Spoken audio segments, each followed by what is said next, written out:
Parvathipuram ITDA పరిధిలో 8 గిరిజన మండలాల్లో ఉన్న ఆంధ్రప్రదేశ్ గిరిజన సంక్షేమ బాలుర గురుకుల పాఠశాలలో 5వ తరగతి ప్రవేశానికి సీట్లు చాలక గిరిజన విద్యార్థులు చాలా బాధపడే పరిస్థితి ఉంది.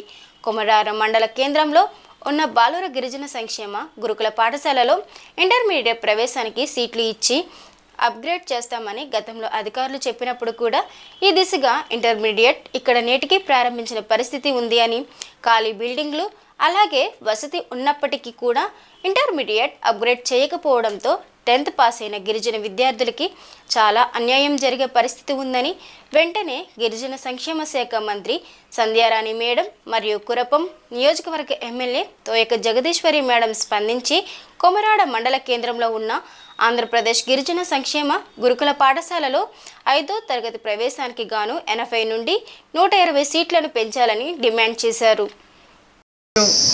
మా పార్వతీపురం ఐటీడీఏ పరిధిలో ఆంధ్రప్రదేశ్ గురుకుల బాలుర పాఠశాలలో సుమారు 4-5 ఉన్నాయి. కోనవలస, పీ కోనవలస, గుమ్మలక్ష్మీపురం, కొమరాళ్ళు ఇవన్నీ ఉన్నాయి.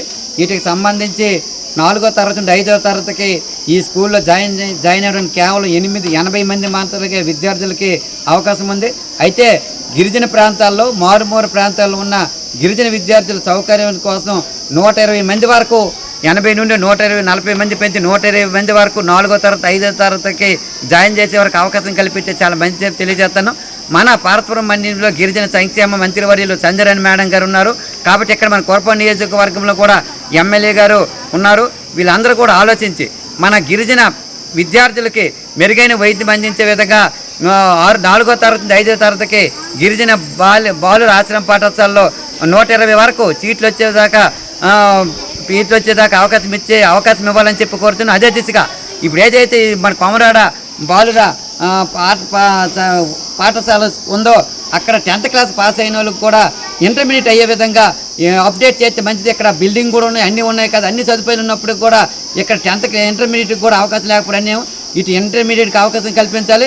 అలాగే 4వ తరగతి 5వ తరగతి పిల్లలకి ఒక 40 సీట్లు కూడా పెంచి అదనంగా పెంచి ఇక్కడ అన్ని విధాలుగా ఆదుకోవాలని చెప్పి గిరిజన సంక్షేమ మంత్రి వర్యులకి అలాగే కురప నియోజకవర్గ ఎమ్మెల్యే గారికి గిరిజన సంఘం సిపిఎం పార్టీ ఆధ్వర్యంలో కోరుతున్నాం.